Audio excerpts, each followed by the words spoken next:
Good morning all of you. कैसे हो आप लोग? होपफुली अच्छे होंगे, है ना। देखो बच्चों, लास्ट लेक्चर के अंदर अपन ने देखा था कि डिफरेंशिएशन का जो पहला एप्लीकेशन था मैक्सिमा और मिनिमा, यानी किसी भी फंक्शन की मैक्सिमम और मिनिमम वैल्यू अगर हमारे को निकालनी होती है तो हम किसकी हेल्प लेते हैं? डिफरेंशिएशन की। और उससे हमने देखा था कि कहाँ पे डिफरेंशिएशन और डबल डिफरेंशिएशन कैसे करना है ना। अब ध्यान से देखो, मैंने कल आप लोगों को एक दो एग्जाम्पल ही बताए थे। अब अपन कुछ, मैंने कहा था कि कल वाले लेक्चर के अंदर मैं कुछ स्पेशल केस बताऊंगा। स्पेशल केस कैसा है, ध्यान से सुनो, इसको थोड़ा ध्यान में भी रखना है। स्पेशल केस, स्पेशल केस क्या है कि let y is equal to ax square plus bx plus c। क्या दे रखा है? y is equal to ax square plus bx plus c, ये हमारे को दे रखा है। और हमारे से पूछा हुआ है find the values of maxima and minima. हमारे से बोला हुआ है मैक्सिमा और मिनिमा की वैल्यू बताओ, ठीक है। तो अब इसमें देखो बच्चों कैसे करते हैं। सबसे पहली स्टेप हमारे हिसाब से जब हम इसको सॉल्व करने जा रहे हैं तो यहाँ पे y is equal to X square plus B X plus C है। हमारे को सर ने क्या बोला था कि पहली स्टेप तो ये है कि dy बाई डी एक्स निकालो, है ना। तो dy बाई डी एक्स क्या थी?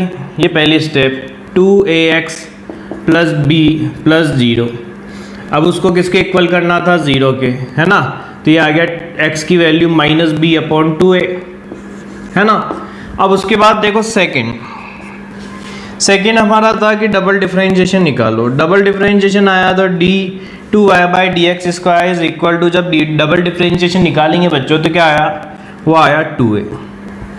x तो आया ही नहीं कुछ, क्या निकल के आया? 2a।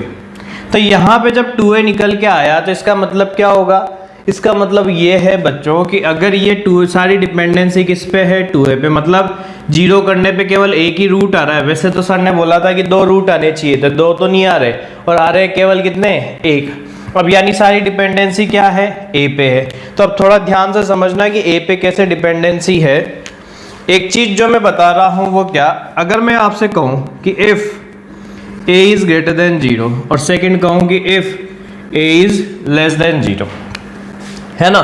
तो यहाँ पे क्या चीज लिखोगे? अगर a ग्रेटर देन 0 है इसका मतलब d2y by d x square greater than 0। और किसी भी फंक्शन पे अगर डबल डिफरेंशिएशन पॉजिटिव आ जाता है तो इसका मतलब x is equal to minus B upon 2a is point of minima. समझ में आया कि अगर a की वैल्यू अगर ग्रेटर देन 0 आ रही है, डबल डिफरेंशिएशन ग्रेटर देन 0 आने का मतलब क्या हुआ? तो वो ये हुआ, है ना। तो ये चीज़ ध्यान में रखना। और अपने से पूछा जाए कि एंड मैक्सिमम वैल्यू, ये थोड़ी चीज़ ध्यान में रखना। मैक्सिमम वैल्यू तो वो होगी इन्फानाइट या प्लस इन्फानाइट, ऐसे कह सकते हो। ये थोड़ा ध्यान में रखना। अब ये देखो d2y by d x square अगर a लेस देन 0 है तो इसका मतलब लेस देन 0 आया, यानी x is equal to minus B upon 2a is point of maxima, is point of maxima. और मैक्सिमा है तो अगर हमारे से पूछा जाए एंड मिनिमम वैल्यू तो वो क्या होगी? Minus infinite. तो इस टाइप के क्वेश्चन में कभी सोचना नहीं है। मतलब अगर अपने को क्वाड्रेटिक टाइप का फंक्शन दे रखा है तो क्वाड्रेटिक टाइप का फंक्शन है तो ये चीज समझ जाना सारी डिपेंडेंसी किस पे है? a पे। अगर मान लो आपको कभी दिख गया कि a की वैल्यू पॉजिटिव है तो यूँ समझ जाना केवल इसकी कौन सी वैल्यू निकलेगी? मिनिमम मैक्सिमम वैल्यू तो इन्फानाइट होगी। अगर यहाँ पे a की वैल्यू नेगेटिव है तो इसका केवल मैक्सिमम वैल्यू निकलेगी, मिनिमम वैल्यू तो माइनस इन्फानाइट होगी, है ना। अब वो मैक्सिमम और मिनिमम वैल्यू कैसे निकाले? For maximum and minimum value, देखो वो तो मैं फॉर्मूला टाइप बता रहा हूँ क्योंकि वो तो देखो सारी चीजें a पे डिपेंड करती है ना, तो उस हिसाब से साइन यहाँ आ जाएगा।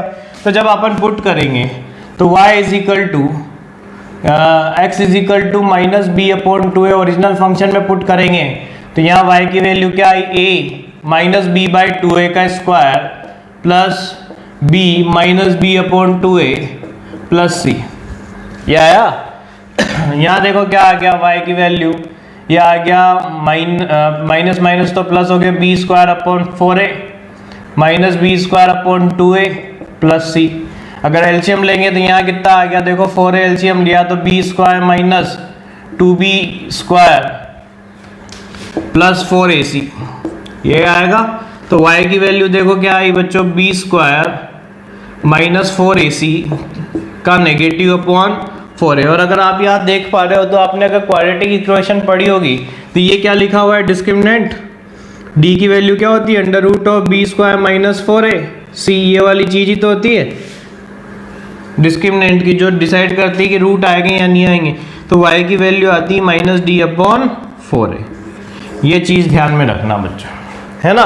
तो मैं अब देखो ये किस लिए मैं ध्यान में रखने के लिए बता रहा हूँ, मान लो अगर मैं कहूँ कि इफ a ग्रेटर देन 0 है तो y is equal to minus d upon 4a जो होगी वो मिनिमम वैल्यू बन जाएगी।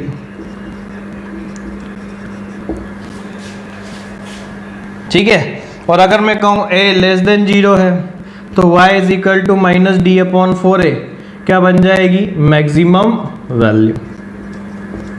बात समझना मेरी। तो ये मैंने एक क्वाड्रेटिक फंक्शन का स्पेशल केस कराया है जो अगर एग्जाम में कभी आता है ना तो बच्चे ज़्यादातर कंफ्यूज हो जाते हैं कि सर ने ये तो चीज़ बताई नहीं थी। तो ये चीज़ समझ में आ जाए इसी के लिए मैं आपको ये सारी चीज़ बता रहा हूँ। अब देखो एग्जाम्पल से देखते हैं। जैसे मान लो हमारे को क्वेश्चन दे दिया y is equal to minus 2x square plus 3x plus 2। ये आ गया, क्या दे दिया, minus 2x square plus 3x plus 2। हमारे से पूछा जाए find maximum and minimum value, find maximum and minimum value. अब जब मैं सॉल्व करूंगा तो सर ने ये बोला था कि a देखो a की वैल्यू -2 है, a की वैल्यू -2 का मतलब a नेगेटिव, यानी क्या था कि मिनिमम वैल्यू जो निकलेगी, मिनिमम वैल्यू कितनी निकलेगी, माइनस इन्फानाइट। अब मैक्सिमम वैल्यू के लिए क्या करें, तो अब यहाँ पे अगर वहाँ पे ये ध्यान नहीं रहता ना कि माइनस डी बाई 4 है तो कोई बात नहीं, निकाल के कर लो। यहाँ आ जाएगा -4x plus 3 is equal to 0, तो x की वैल्यू आ गई 3/4, है ना। अब यह तो चेक करना ही नहीं कि x इज इक्वल टू 3/4 पे क्या आने वाला है, वो तो अपने को पता ही है कि x इज इक्वल टू 3/4 पे तो क्या आने वाला है, मैक्सिमा। तो डायरेक्ट पुट कर दो, तो y इज इक्वल टू -2 3/4 का स्क्वायर प्लस 3/4 प्लस 2, तो कितना आ जाएगा 9/8 प्लस 9/4 प्लस 2, ये आ जाएगा, है ना। तो यहाँ पे देखो अगर अपन देखें तो 8 कितना हो गया, ये -9 प्लस 18 प्लस कितना हो जाएगा 16, तो ये आ गया 16 प्लस 9 25/8, ये आंसर आ गया। यानी मैक्सिमम वैल्यू जो होगी वो 25/8 होगी और मिनिमम वैल्यू जो होगी वो -इन्फानाइट। एक और देख लेते हैं, y is equal to 5x square minus 3x plus 8, ये दे दिया। हमारे से पूछा जाए वही सेम क्वेश्चन है, सेम क्वेश्चन जो ऊपर अपन ने पूछा था। सॉल्यूशन में क्या देखेंगे कि हमने देखा a की वैल्यू 5, यानी ओनली मिनिमम वैल्यू निकलेगी, मिनिमम वैल्यू। मैक्सिमम वैल्यू तो कितनी है, मैक्सिमम वैल्यू तो आने वाली है सर इन्फानाइट। ठीक है, तो अब क्या करें, सबसे पहले dy बाई dx निकालो, ये आ जाएगा 10x minus 3 is equal to 0, तो x की वैल्यू क्या आ गई 3/10।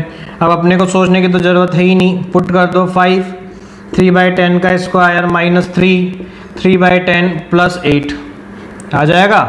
तो कितना आ गया, ये आ गया, देखो अगर अपन एलसीएम लेंगे तो 45/100 माइनस 9/10 प्लस 8, यहाँ एलसीएम ले लो तो 100, यह आया 45 माइनस 90 प्लस 800, तो यहाँ से जो वैल्यू निकलेगी कितनी आ जाएगी 755/100, ये आंसर आ गया। ठीक है, तो मेरे ख्याल से सभी बच्चों को ये चीज़ समझ में आ चुकी होगी, जिन जिनको भी आ चुकी है वो रिप्लाई ज़रूर कर दें। और ये स्पेशल केस है, थोड़ा ध्यान में रखे, है ना।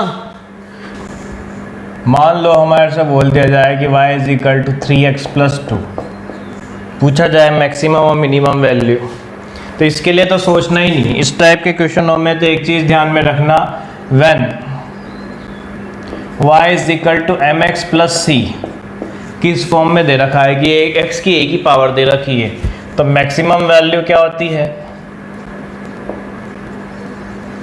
प्लस इन्फानाइट, और मिनिमम वैल्यू जो होती है वो माइनस इन्फानाइट होती है। क्यों? क्योंकि जब अपन एक बार डिफरेंशिएशन करेंगे तो ही कांस्टेंट आ जाएगा, और कांस्टेंट कभी जीरो के इक्वल नहीं हो सकता। देखो जैसे dy बाई डी एक्स निकालूंगा तो ये आया 3, इसको जीरो के इक्वल थोड़ी ना कर सकते। इसका मतलब यहाँ पे मैक्सिमम मिनिमम वैल्यू निकालना पॉसिबल ही नहीं है। इसके पास मैक्सिमम वैल्यू इन्फानाइट है और मिनिमम वैल्यू माइनस इन्फानाइट है। ठीक है, तो ये था एक स्पेशल केस का, है ना। अब अपन जो देख रहे हैं बच्चों वो है एप्लीकेशंस नंबर 2, जो अपने काइनेमेटिक्स में काम आने वाला है। Application of derivatives, application of derivatives. क्या डेरिवेटिव्स के एप्लीकेशन है? सबसे पहले तो देखो मैं आप लोगों को बताऊं, अगर अपन उसमें देखें पहला कि डिस्प्लेसमेंट क्या होता है, तो डिस्प्लेसमेंट होता है शॉर्टेस्ट पाथ बिटवीन 2 पॉइंट्स, है ना। उसी से रिलेटेड है वेलोसिटी। वेलोसिटी को क्या बोलते हैं अपन? Rate of change of displacement with respect to time, यानी v की जो वैल्यू होती है वो ds वेक्टर अपॉन dt होती है। ये ध्यान में रखना, वेलोसिटी भी एक वेक्टर क्वांटिटी होती है। और ये तो आप ऐसा समझ जाना कि one time differentiation of displacement with respect to time क्या होता है? वेलोसिटी। तो ये चीज़ ध्यान में रखनी है ना। फिर देखो थर्ड क्या है? थर्ड होता है एक्सेलरेशन। थर्ड क्या होता है? एक्सेलरेशन। जैसे हमारे से बोला जाए एक्सेलरेशन, तो एक्सेलरेशन क्या होता है? Rate of change of velocity with respect to time, with respect to time, यानी आप ऐसे कह सकते हो a is equal to d v upon d t. अब देखो ये अपने को पता है कि d upon d t, v को क्या लिख सकते हैं? D s upon d t. तो ये यूं बन जाता है d two s upon d t square. यानी आप ऐसे ध्यान में रख सकते हो two time differentiation of displacement with respect to time is acceleration. तो एक्सेलरेशन का अगर निकालना है तो डिस्प्लेसमेंट का क्या करो? दो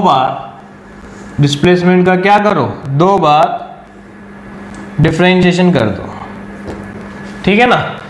अच्छा एक और चीज जैसे आपने पढ़ा होगा फोर्स, तो फोर्स के अंदर भी ध्यान में रखना, ये होता है रेट ऑफ चेंज ऑफ, ये सारी चीज़ें डिटेल में आएगी बच्चों, पर अभी फिलहाल के लिए ध्यान में रखना है rate of change of momentum with respect to time. यानी आप ऐसे कह सकते हो F is equal to d p upon d t. यानी अगर अपने से फोर्स के बारे में पूछा जाए तो अपन ऐसे कह सकते हैं कि मोमेंटम का टाइम के रेस्पेक्ट में differentiation, one time differentiation of momentum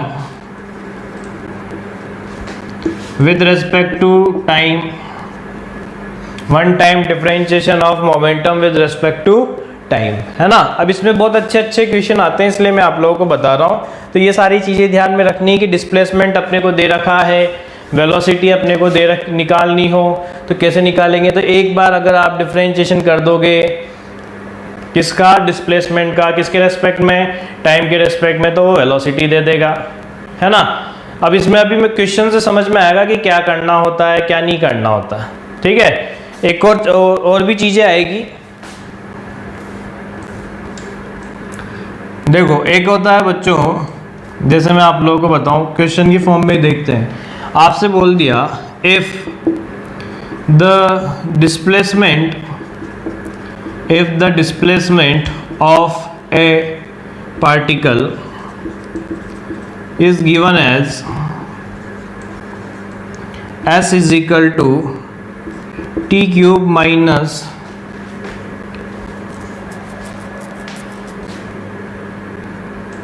15 t square plus 9t plus 6।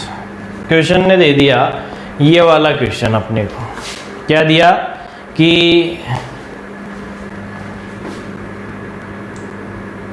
यहाँ 27 आएगा ना, यह है कि किसी भी पार्टिकल का डिस्प्लेसमेंट जो है वो t cube minus 15 T square plus 27 T plus 6 दे रखा है। आपसे पूछा हुआ है find the displacement from t is equal to 1 to t is equal to 2, 1 और 2 सेकेंड के बीच में डिस्प्लेसमेंट, बहुत बढ़िया। Find velocity at t is equal to 1 second, 1 second पे velocity. Third, find acceleration at t is equal to 2 second, 2 second पे acceleration क्या होगा। Fourth, find the velocity when acceleration is 0। अब देखो इसमें कितने सारे पार्ट बन सकते हैं। Fifth, find displacement when velocity is 0। ठीक है, ऐसे बहुत सारे पार्ट है, अपन अलग अलग देखेंगे। अब अपन इसको सोल्व करने जा रहे हैं। हमारे को दे रखा है कि T cube minus 15 T square plus 27 T, तो एस की वैल्यू लिख ली T cube minus 15 T square minus plus 27 T plus 6, ये दे रखा है। सर ने बताया कि डिस्प्लेसमेंट ये सब है, पूछा पहला पार्ट डिस्प्लेसमेंट बताओ, तो सबसे पहले तो 1 सेकेंड पे एस क्या है 1 का क्यूब माइनस 15 1 का स्क्वायर प्लस 27 1 प्लस 6, कितना आएगा 1 माइनस 15 प्लस 27 प्लस 6। देखो 27 प्लस 6 कितना हो गया 33, 33 प्लस 1 कितना हो गया 34, तो ये आया हमारे 15 माइनस करेंगे तो 19। t इज इक्वल टू 2 पे देखो आएगा 2 का क्यूब माइनस 15 2 का स्क्वायर प्लस 27 2 प्लस 6, क्या आएगा 8 माइनस 60 प्लस 54 प्लस 6, सही है ना। तो अब यहाँ पे देखो आंसर कितना आया 8। अब मुझसे पूछा जाए डिस्प्लेसमेंट नेट कितना है, तो कितना होगा फाइनल माइनस इनिशियल करेंगे तो 8 माइनस 19, पहले t इज इक्वल टू 2 पे जब था तो वो 8 पे था, और बाद में जब पहले t इज इक्वल टू 1 पे था तो वो 19 पे था, तो कितना आया चेंज निकालेंगे तो कितना आया, ये आया -11। इसका मतलब नेट डिस्प्लेसमेंट, अब देखो माइनस में ही लिखना पड़ेगा क्योंकि डिस्प्लेसमेंट जो होता है वो एक वेक्टर क्वांटिटी होती है, तो प्लस माइनस आपको दोनों देखने पड़ेंगे, ठीक है ना। तो ये चीज थोड़ा ध्यान में रखना है, इसलिए मैंने ये क्वेश्चन कराया। सेकंड देखो find the velocity at t is equal to 1 second, तो हमारे को सर ने बोला था कि डिस्प्लेसमेंट का एक बार डिफरेंशिएशन वेलोसिटी देता है। क्या होता है डिस्प्लेसमेंट का एक बार डिफरेंशिएशन क्या देता है वेलोसिटी, बताओ क्या आएगा 3t square minus 30t plus 27, यही आएगा ना। तो अब उसने कहा t is equal to 1 second पे, तो v की वैल्यू 3 इंटू 1 का स्क्वायर माइनस 30 इंटू 1 प्लस 27, क्या आया बच्चों 0, कितना निकल के आया है 0, इसका मतलब ये हो गया, ठीक है। थर्ड उसने क्या पूछा है एक्सेलरेशन होता है ऐसे तो dv बाई dt या फिर d2s अपॉन dt स्क्वायर, तो जो भी वेलोसिटी आई उसका एक और बार डिफरेंशिएशन करो, तो डिफरेंशिएशन करेंगे तो क्या आएगा 6t, देखो बच्चों 6t माइनस 30, ये आया, उसने कहा है t is equal to 2 second पे एक्सेलरेशन बताओ, तो 6 इंटू 2 माइनस 30 कितना आ गया? ये आ गया हमारे -18 मीटर पर सेकेंड स्क्वायर। तो ये अपने एक्सेलरेशन की वैल्यू निकल के आ गई, क्योंकि 6 इंटू 2 तो 12 होता है, 30 में से 12 गया तो 18 आएगा, पर 30 माइनस में था। अब फोर्थ उसने क्या पूछा है कि एक्सेलरेशन जब जीरो है, एक्सेलरेशन जब जीरो है, जब वेलोसिटी बताओ। तो पहले ये बताओ एक्सेलरेशन ये आया ना t की फॉर्म में, तो ये आया था, और वेलोसिटी क्या आई थी? t की फॉर्म में ये आई थी। तो मुझे ये बताओ एक्सेलरेशन को अगर मैं जीरो करूँ तो 6t माइनस 30 को जीरो किया तो t की वैल्यू क्या आ गई? 5। कितनी निकल के आई? 5। तो वेलोसिटी कितनी आएगी? वेलोसिटी आ जाएगी हमारे 3 इंटू 5 का स्क्वायर माइनस 30 इंटू 5 प्लस 27। तो जब एक्सेलरेशन होगा तो देखो ये 5 का स्क्वायर 25, तो 75 माइनस 150 प्लस 27 है ना। तो ये कितना आ गया? -102। कितना निकल के आया? माइनस 102 नहीं, कितना हो जाएगा? -48। तो -48 मीटर पर सेकंड आएगा, क्योंकि अपने को यूनिट नहीं दे रखी तो मीटर पर सेकंड होती है। अब ऐसे ही आप लोग फिफ्थ वाला पार्ट निकाल सकते हो, सभी निकालेंगे कि फिफ्थ वाले को करेंगे तो क्या होगा, ठीक है। फिर मैं लॉजिक बताऊंगा, और मेरे ख्याल से सभी बच्चों को समझ में आ चुका होगा। ये मैंने आप लोगों को एप्लीकेशन के थ्रू ये बताया है कि क्या तरीका होता है इसको सॉल्व करने का। आप लोगों के क्वेश्चन दे रखे हैं, इसलिए कभी भी इसमें गलती नहीं मत करना, है ना। और जिन जिन बच्चों को समझ में आ चुका है प्लीज़ रिप्लाई ज़रूर कर दें। जो वेलोसिटी आई थी वो क्या थी? वो आई थी 3t square minus 30t plus 27। अब वेलोसिटी को ज़ीरो करेंगे तो क्या आएगा? 3t square minus 30t plus 27 is equal to 0। तो इक्वेशन बनी t square minus 10t plus 9। क्या इक्वेशन बनी? t square minus 10t plus 9। तो t की वैल्यूज आएगी बच्चों 1,9। क्या वैल्यूज आई? 1,9। अब यहाँ देखो s हमारा क्या था? t cube minus 15t square plus 27t plus next क्या था?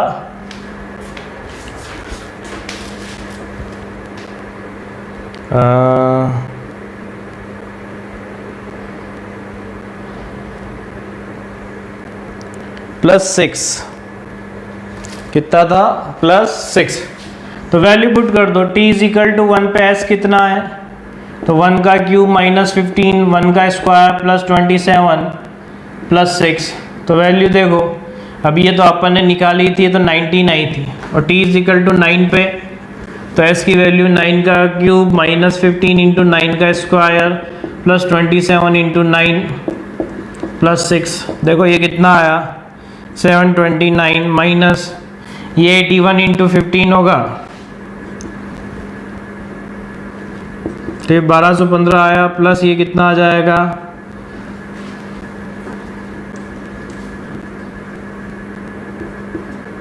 +6 ये आया। तो अब देखो यहाँ पे क्या चीज़ आ रही है, इन सबको ऐड करेंगे तो कितना आ गया? 9 + 3 12 + 6 12 + 6 18। तो ये आ गया 3 7, और ये कितना आ गया? 9 माइनस 12 15। तो कितना आ जाएगा? अगर आपने इसमें देखें तो आ गया ये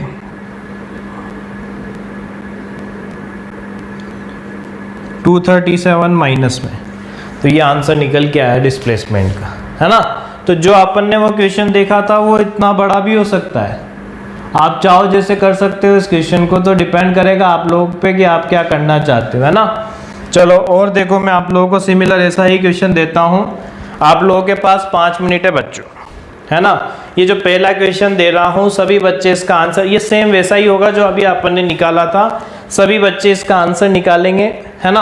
और फिर उसके बाद मैं आप लोगों को होमवर्क के लिए 2 क्वेश्चन दूंगा, ठीक। तो ये जो अगले 2 क्वेश्चन लिख रहा हूँ वो तो होमवर्क के लिए है, और जो अभी क्वेश्चन दे रहा हूँ उसके आंसर सभी मुझे भेजोगे विद इन द वीडियो। आपसे बोला हुआ है for a particle the displacement is given as s is equal to t cube by 3 minus 5t square by 2 plus 6t plus 3 है ना। आपसे पूछा हुआ है फर्स्ट फाइंड द डिस्प्लेसमेंट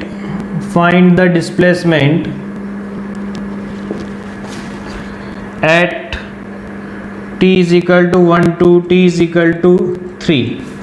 1 से लेके 3 तक का डिस्प्लेसमेंट कितना है। Second, find the velocity at t is equal to 4 second. 4 second पे क्या होगी। Third, find acceleration at t is equal to 2 second. Fourth, find velocity when acceleration is 0। और fifth, find displacement when velocity is 0। ये अभी आपको मुझे इसी के अंदर आंसर देना है ना। और ये होमवर्क के हैं और ये अपना डिफरेंशिएशन फिनिश हो चुका है बच्चों। अब डिफरेंशिएशन के अंदर जो क्वेश्चन है वो केवल रेट ऑफ चेंज वाले हैं, वो अभी मैं आप लोगों को बताऊंगा। या अभी टाइम क्या हुआ, अभी वीडियो का क्लास ओवर होने का टाइम थोड़ी हुआ है। अच्छा, आज तो वो नहीं हो पाएगा बच्चों। नेक्स्ट लेक्चर के अंदर मैं आप लोगों को बताऊंगा कि एक छोटा सा पार्ट है डिफरेंशिएशन का, वो रह रहा है अपने, है ना। होमवर्क के लिए क्या क्वेश्चन है। For a particle displacement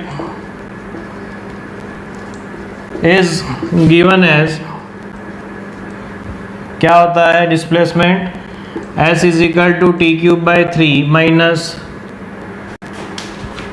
10t square by 2 plus 9t plus 5, ये दे दिया है ना। आपसे पूछा हुआ है find the same parts above question. जो ऊपर वाला क्वेश्चन है उसके सेम पार्ट आपको इसके लिए बताने हैं, ये होमवर्क के अंदर है। और क्वेश्चन अगला है find the net force on the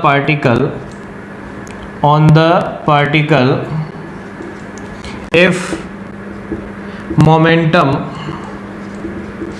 is given as, momentum जो है वो क्या होता है, p is equal to 3t square minus 5t plus 6 at t is equal to 2 second. Also find maximum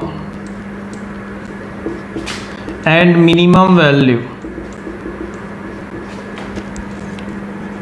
of momentum. जो momentum है उसकी maximum और मिनिमम वैल्यू भी बतानी। तो ये दोनों क्वेश्चन आपको करना है होमवर्क में। अब सभी बच्चे ये जो मैंने अभी दिया ना, ये वाला क्वेश्चन अभी बताएंगे। तैयार हो जाएं।